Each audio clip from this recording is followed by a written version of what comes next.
Assalamualaikum warahmatullahi wabarakatuh.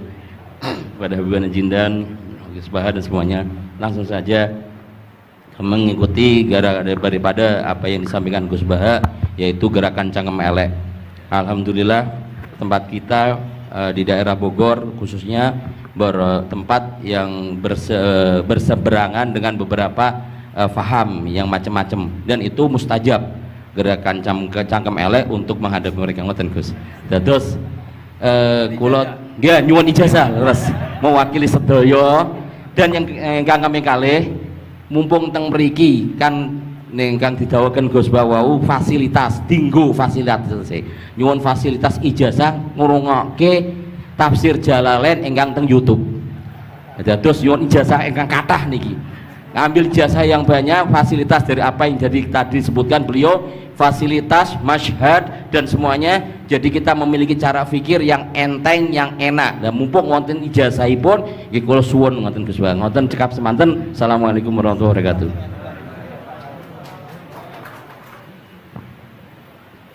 Assalamualaikum warahmatullahi wabarakatuh. Gus Bah, saya Nawawi Bahrudin. Kalau secara organisasi saya dari PCNU Kota Tangerang. Saya Mustasar. Bersyukur sekali saya bisa berjumpa dengan Gus Baha dan Habib Jindan, yang beliau ini keduanya adalah idola saya. Kalau boleh ngaku, saya ini ngaku sebagai santri kalong virtual via YouTube Gus Baha dan Habib Jindan. Jadi apa namanya, sejak kecil saya ini dididik secara tradisi tasawuf yang agak sangat keras begitu ya. Kalau saya boleh cerita nih, ada ponakan saya nih Ustaz Samsuri, kami tuh keluarga besar kami tidak ada yang dulu miara TV Gus, televisi nggak ada, bunga bank juga susah gitu, musik itu haram, speaker nih juga haram nih dulu. Nah perkembangannya kemudian semakin besar, ada idola-idola kami yang agak keras begitu melontarkan kritik kepada pemerintah, yang kemudian itu membuat saya galau gitu ya. Kenapa ulama-ulama kita bersikap terhadap pemerintah keras memberikan kritik? Nah, saya menemukan jawaban bertemu dengan Habib Jindan via YouTube tentunya dulu ya, walaupun saya kebetulan pernah juga silaturahim, kemudian juga dengan Gus Baha. Ini ada perspektif yang berbeda gitu ya, antara relasi ulama dengan umaro. Pendekatannya itu tidak yang kritik, yang bukan sekedar kritik tapi adalah menghujat. Nah, ini saya temukan formula yang sangat menjawab kebutuhan saya pribadi, sehingga istri saya ini udah mulai cemburu sama Gus Baha karena saya terlalu sering nonton YouTube Gus Baha. Gitu. Nah, yang kedua soal sanad ya. Salah satu bukti saya pernah dengar cerita Gus Baha, agama itu adalah riwayah. Oleh karena itu perlu sanad. Nah, saya merindukan bersanad dengan Gus Baha nih, tapi kan saya bukan santri yang secara langsung. Oleh karena itu dalam kesempatan ini saya ingin minta rukhsah sebetulnya Gus dan Habib. Kami ini kalau boleh mewakili diakui sebagai murid Gus Baha, bisa bersanad walaupun dalam pertemuan tatap mukanya saat ini aja baru. Mudah-mudahan ke depan bisa dilanjutkan. Terima kasih Gus. Assalamualaikum warahmatullahi wabarakatuh. Nggak apa-apa Ustadz, sahabat aja sekali ketemu Nabi langsung jadi sahabat kok. Baik, Gus Baha barangkali duluan. Kiai Abdurrahman Sahal, Kiai Ustadz Nawawi. Iya, hafal saya Gus. Iya. Begini ya, masalah cangkem elek tadi ya. Bakat tuh sampean? Sudah, alhamdulillah sudah bakat. Karena kalau lewat Habib Jindan tidak pantas, beliau biar sempurna saja, tidak usah sanad itu. Jadi begini, dulu ketika Sulhul Hudaybiyah itu kan umat Islam sedikit sekali, terus dipaksa untuk pulang dari Mekah, tidak boleh umroh. Terus sahabat berkomitmen berani mati bela-belain Rasulullah Shallallahu Alaihi Wasallam. Ketika berani mati ini digojlok sama orang musyrik. Jangan-jangan setelah kami perang betul, kamu meninggalkan Muhammad. Ini yang omongannya orang musyrik. Abu Bakar itu semua ulama tahu kalimat itu, cuma tidak usah diterjemah. Umsus bidrollat katanya. Itu padahal Abu Bakar yang ngertikan itu. karena memang ekstrim. Terus kedua, ada orang Bedui itu ngukur seorang nabi itu dengan hal-hal yang kurang baik. Misalnya begini, ya Muhammad, kamu ngeklaim tahu berita langit, coba unta saya yang hilang itu di mana? Katanya tahu berita langit, sekarang tahu nggak unta saya hilang itu di mana? Mobil saya di mana tuh? Begitu juga ketika untanya hamil, bunting itu tanya, Muhammad, kalau kamu nabi katanya tahu berita langit, kamu tahu isinya yang di unta saya ini? Itu ada sahabat yang saking nggak kuatnya demi bela nabi itu, udah kalau tanya gitu tanya saya terus si tadi orang tadi dibilangin sahabat, nazauta 'alaiha fakanat minha sakhlah. Jadi intinya ini Habib Jintan biar senyum-senyum aja. Jadi intinya kadang ad-difa sama orang-orang gitu mau tidak mau nggak ada pilihan itu. Kalau yang ma'ruf di Quran ya uffil lakum wa lima ta'buduna min dunillah. Jadi ketika Nabi Ibrahim, ini sering saya patah-patah supaya tidak paham semua karena ini sanad kurang baik. Tapi kebutuhan gitu. Biasanya yang minta itu yang jenisnya ya seperti ini yang sudah cangkem elek cuma butuh legitimasi gitu. Jadi dia butuh nggak tanggung jawab, dilimpahkan ke saya. Kalau saya kalaupun salah kafaroh saya banyak. Saya kan ngapalin Quran. Kalau orang itu hafal Quran, inna wa ta'ala la yu'adzibu qalban wa al Quran. Kalau kamu sekali salah, adabnya banyak. Kalau saya punya penawar banyak itu. Jadi faja'alahum judadan tadi. Siapa yang memecahi berhala ini? Kata Ibrahim, ya yang bawa kapak. Kenapa mecahin? Mungkin sentimen dia ingin disembah sendiri katanya. Tanya yang bawa kapak. Kata orang-orang kafir, kamu kan tahu berhala itu tidak bisa ngomong, masa disuruh nanya gitu. Otak kamu di mana? Nggak bisa ngomong, nggak disuruh nanya. Otak kamu di mana? Terus Ibrahim balik ngendikan, balik mengatakan uffil lakum.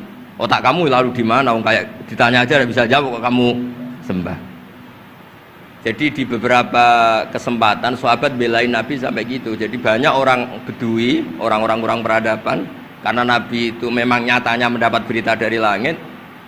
Mereka terus itu dijadikan alasan. Unta saya hilang di mana Muhammad?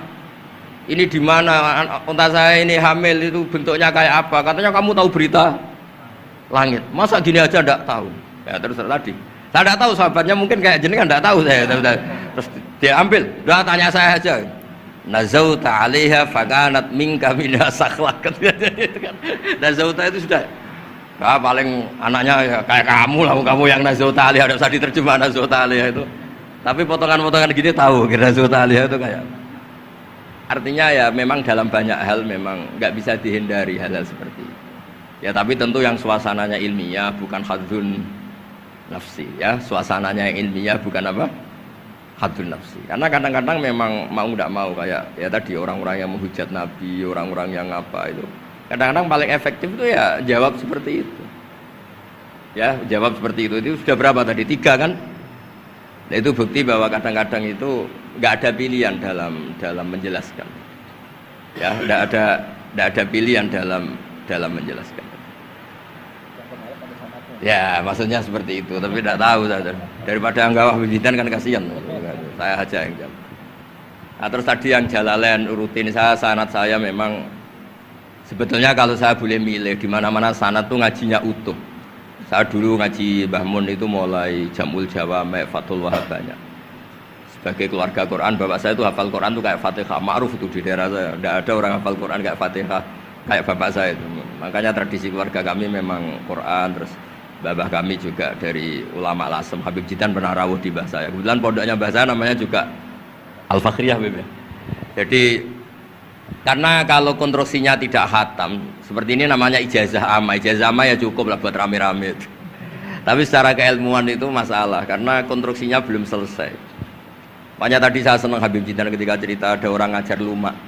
Usul fikih itu perangkat yang mau tidak mau untuk alat tafsir. Misalnya begini, wa antasma'u bainal ukhtain, tidak boleh mengumpulkan perempuan 2 yang kakak beradik jadi istrinya 1 orang. Itu bainal ukhtain itu min itlaqil ba'di wa iradatil kul, yang dimaksud Allah adalah mengumpulkan 2 orang yang ada hubungan mahram. Coba kalau kita misalnya bikin gerakan kembali ke Quran, berarti yang haram hanya antasma'u bainal ukhtain. Padahal yang haram adalah bainal mar'ah wa ammatiyah wala bainal mar'ah wa khalatiyah wala bainal mar'ah wa jaddatiyah. Pokoknya 2 perempuan yang ada hubungan mahram tidak boleh dikumpulkan dalam satu pernikahan. Bayangkan kalau orang tidak ahli usul fikih kemudian dia mentafsirkan Quran, terus dia hanya pegang wa antasma'u bainal ukhtain.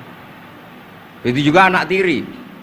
Ada aturannya, lafadz yang keluar karena ghalib itu tidak punya makna. Misalnya begini, anak tiri yang nggak boleh dinikahi adalah waroba ibukumul lati fi hujurikum, anak tiri yang serumah. Padahal anak tiri serumah tidak serumah, kalau ibunya sudah kamu kumpulin kan tidak boleh dinikah. Lalu kata fi hujurikum di sini adalah yakhruju makhrujal ghalib. Ya umumnya anak tiri itu serumah, tapi bukan punya ikatan apa? Hukum. Nah, hal seperti itu kan riskan kalau kita tidak mengaji usul fikih, apa kaidah fikih. Misalnya gini, ada ular di dalam, terus kiainya bilang, Jamal ambilkan tongkat. Terus kamu karena nggak dipanggil namanya, terus nggak ngambil tongkat. Oh yang dipanggil Jamal bukan saya. Ini santri geblek dah. Sebenarnya kata manggil itu qaulun nabi li ahadin min ashabi itu qauluhu lil jami'. Yang hal-hal yang baik, yang darurat, siapapun yang bisa melakukan harus melakukan itu meskipun nggak dipanggil. Coba semua wiridan, ya Mu'ad inni uhibbuka fakul dubura kulli sholatin Allahumma a'inni ala dzikrika wa syukrika wa husni ibadatik. Sebagai riwayat fala tada'anna dubura kulli sholat. Terus kamu bilang nama saya ada Mu'ad loh, berarti tidak kena ijazah itu. Itu harus ada analisis usul fikih. Kalau enggak ya habis kita. Semua wiridan tuh ya Abu Hurairah, ya Mu'ad, ya Aba. Nah, terus kamu, saya ada yang di waksiati Rasulullah, ada yang diijazahi, ada bisa. Jadi masalah sana tuh maunya kalau sampean orang baik, ya semua kebaikan tuh saya ijazahkan. Ya tapi tentu beda yang ngaji betulan sama yang ngaji begini-begini itu. Ya memang seperti itu, karena kalau ingin jadi ulama konstruksinya memang harus utuh. Karena tadi ada usul fikih, ada kaidah fikih, ada macam-macam kayak tadi wa antas ma'u bainal ukhtain. Itu ya zaman Nabi Sugeng sudah nambahi wala bainal mar'ati wa amatiha. Tidak boleh menikahi istri dan budenya atau bulenya.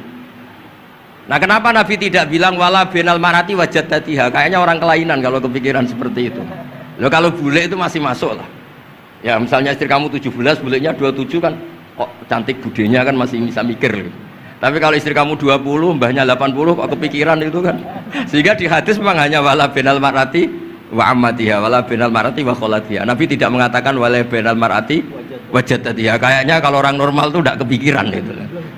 Ya tapi apapun itu nyatanya Quran hanya wa antas ma'u binal ukhtain. Itu kalau nggak dijelaskan pakai usul fikih, ini min itlaqil badi wa iradil qul secara balaghah. Ya, itu kan tidak bisa. Nah, di sini pentingnya ngaji khatam. Makanya saya suka ngaji Jalalain dengan penjelasan fikih, penjelasan usul fikih, karena supaya orang itu tahu lah bahwa maknani Quran tadi seperti yang didahulukan Habib Jindan itu. Ya kalau kamu tidak menguasai betul, terus akhirnya ngomong menurut saya, Quran kok menurut saya, menurut perasaan saya tidak bisa. Kata Habib Jindan kok biro'ihi, ya sudah pesen tiket di neraka. Ngeri kan? Apalagi sudah biro'ihi dapat penghormatan, dapat uang, dapat panggung. Islam kok menurut saya, loh ini Islam yang menurut Rasulullah, Islam kok menurut saya. Makanya ini saya fanatik bahwa kitab tadi saya tunjukkan ke Habib Jindan beberapa kitabnya Said Muhammad yang menyebut mbah beliau apa supaya mudawan. Dulu itu ada orang alim alama namanya Les bin Sa'ad. Kata Imam Syafi'i, "Al-Les afqahu min Malik illa annahu daya'ahu ashabu." Imam Les secara fikih itu lebih alim dibanding Imam Malik, tapi daya'ahu ashabu. Murid-muridnya enggak menulis. Andai kan Habib Salim tidak punya putra Habib Novel, tidak punya cucu Habib Jindan, mungkin orang enggak bakas lagi Habib Salim. Bazuber andai kan tidak punya putra Mbah Mun, orang juga nggak bakas lagi Bazuber. Bapak saya Kiai Nur Salim andai kan tidak punya putra Samu, kan orang sudah lupa. Dulu ini cerita yang paling ekstrim. Dulu Nabi Ibrahim pernah dikira Yahudi karena punya keturunan Yahuda bin Yakub bin Ishak bin Ibrahim. Ketika Yahuda punya perilaku tertentu seakan-akan itu dari mbah-mbahnya. Baru setelah Rasulullah SAW memaklumatkan ad-dinul hanif, ad-dinul Islam millatun hanifiyah, millata abikum Ibrahim, baru terpulihkan nama Ibrahim. Makanya kalau dalam nasihat Arab itu kama takarroma bi Muhammadin adnanu. Dulu orang tuh nggak tahu Adnan itu siapa, Qusay itu siapa, Kilab itu siapa. Gara-gara punya cucu yang bernama Rasulullah Muhammad SAW, Sayyidul Khalqi, orang nyari-nyari Abdul itu siapa, Abdul Muthalib itu siapa, Hashim itu siapa. Akhirnya diketahui Sayyid Abdul itu orang yang ganteng, perilakunya baik. Abdul Muthalib itu orang yang pertama sering makan-makan, ngasih makan orang haji, gini-gini. dikatakan Syaibatul Hamdi karena terus orang ini dikatakan wasumia fi sulbin Nabi sallallahu alaihi wasallam dzakara wa ta'ala walabba, ini dikatakan kusoi litaqosi fi biladi qudaatal qosiyah, terus dikatakan kilab likas roti takalubi fil ardi karena orangnya aktif sering berjuang di mana-mana. Terus jadi makanya kalau jenengan punya anak punya cucu doakan jadi orang baik karena status Anda ini tertera cucu-cucu Anda. Lho nggih misalnya bapak sampean alim terus putune nak domino di situ, mabuk-mabuk di situ. Itu disatakan makam keramat apa tempat mabuk. Nah, makanya dzurriyyah ini penting. Makanya ketika Allah memberi hadiah pada Rasulullah Muhammad SAW kepada semua nabi, itu yang disebut wa ja'alna dzurriyyatahu humul baqin. Ketika dikatakan kalimat tauhid juga wa ja'alaha kalimatam baqiyatan fi aqibi. Makanya ukuran orang baik itu ya anaknya, cucunya, apa-apanya. Karena ini yang meneruskan status kita. Ya jelas ya. Itu kalau Anda ini ngaji khatam, konstruksi itu tahu. Tapi kalau tidak khatam, ya hanya modal qabilna terus. Ya tapi ya gak apa-apa daripada sama sekali. Malah yudraku kulluh, la yudraku kulluh. Oke, kersane disambung Habib Citra. Mau kersane kula ngringit ikut dengar itu ya. Yang kembali ada usaha besar aja, jenengan gak patut yang sanad saja. Mboten sampun. Mboten sampun. Yang sanad ijazah amal. كما إن صحت لنا الإجازة كما أجازنا سيد الوالد الحبيب نوفل بن سالم بن أحمد بن جندان عن والده الحبيب سالم بن أحمد بن جندان عن شيوخه جميعا وعن الوالد الحبيب نوفل عن جد الحبيب علي بن عبد الرحمن الحبشي وكذلك كما أجازنا الجد الحبيب محمد بن علي بن عبد الرحمن عن والده الحبيب علي بن عبد الرحمن الحبشي وكما أجازنا شيخنا ومربينا الإمام الحبيب عمر بن محمد بن سالم حفيظ عن شيوخه وكما أجازنا شيخنا الحبيب علي المشهور بن محمد بن سالم حفيظ وشيخنا السيد محمد بن علي بن عباس المالكي والحبيب عبد القادر بن أحمد السقاف والحبيب أبي بكر بن علي بن أبي بكر بن علي بن عبد الرحمن المشهور والحبيب زين بن إبراهيم والحبيب سالم بن عبد الله بن عمر الشاطري وأخيه الحبيب حسن جميع مشايخنا فبأسانيدهم إن صحت لنا الإجازة أجزناكم في تعلم والتعليم تذكر التذكير في الدعوة إلى الله تعالى وفي أذكار سادة بني علوي وفي كل ما يقربكم إلى الله إن صحت لنا الإجازة أجازناكم بذلك.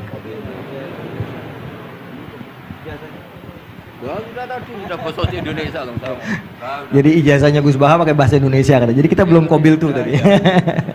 Insyaallah ya, insyaallah. Ada al-iznu bima'na al-ijazah, insyaallah.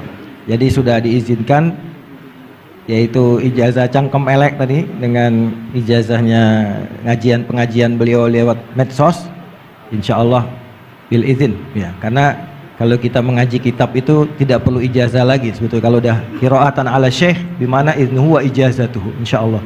Dan sanadnya tadi sudah diberikan juga oleh Habib Jindan dari para guru beliau, dan mudah-mudahan kita beroleh manfaat dan barokah dengan majelis ini, dengan begitu banyaknya ilmu dan ma'rifah yang kita peroleh. Bahkan kita julus mujalasatul alim ini termasuk juga dalam kebaikan yang kita dapatkan di hari Asyura ini. Dan karena di dalam Asyura itu ada zur aliman, ziarahi orang alim, dan kita sudah melakukan itu dengan ziarahnya dengan Habib Jindan dan Gus Baha. Dan insyaallah mudah-mudahan kita semua pulang ini beroleh banyak gembolan pahala ya, insyaallah ya, gembolan pahala dan ijazah dari kedua beliau insyaallah ya.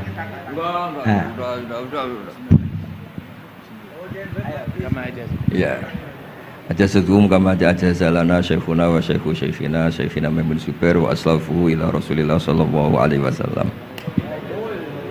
Bilal ijazah wa tasyarrafna bikum wa jazakumullah khairan katsiran. Ya Yusuf Mansur mau ngasih ijazah enggak? Kali kalau Kiai Yusuf Mansur ngasih duit aja sama kita buat ongkos pulang. Setuju nggak kira-kira? Oh setuju katanya.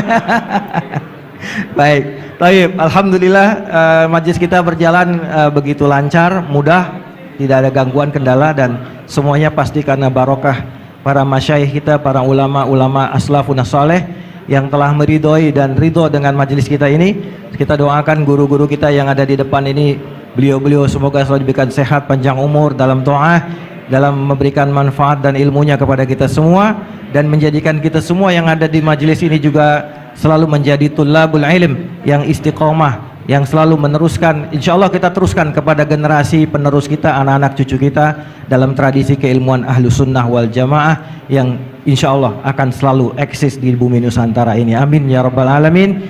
Saya sebagai moderator mohon maaf jika ada kalimat yang keliru dan salah. Kita akhiri dengan membaca subhanakallahumma wa bihamdika asyhadu an la ilaha illa anta astaghfiruka wa atubu ilaik. Dan sebelumnya ada pemberian cindera mata oleh Yayasan Fakhriyah kepada Gus Baha dari Habib Jindan.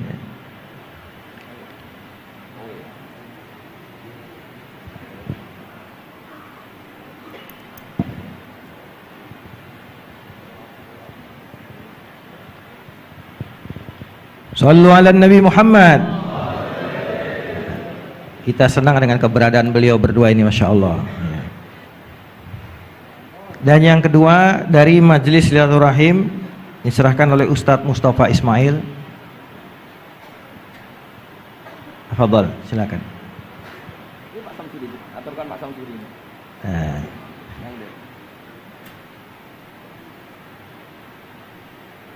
Ini pelakat nih, banyak ini.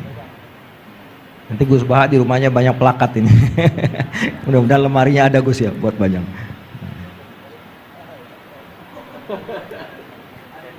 Buat Habib Jindan juga dan buat Gus Baha. Baik.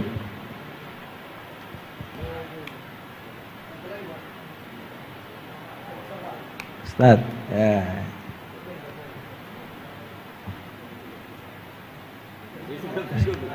Nah, ini. Saking girangnya sama Gus Baha sampai lupa plakatnya mau dikasih. Salaman duluan, plakatnya belum. Baik. Baik, alhamdulillah, alhamdulillah. Alhamdulillah kita tutup majelis kita dan sekali lagi kami mohon maaf atas segala kesalahan dan kekurangan. Adanallahu wa iyyakum ajmain. Kita setelah ini ada majelis rohah nanti dipandu oleh MC. Dan saya sebagai moderator pamit diri dan assalamualaikum warahmatullahi wabarakatuh.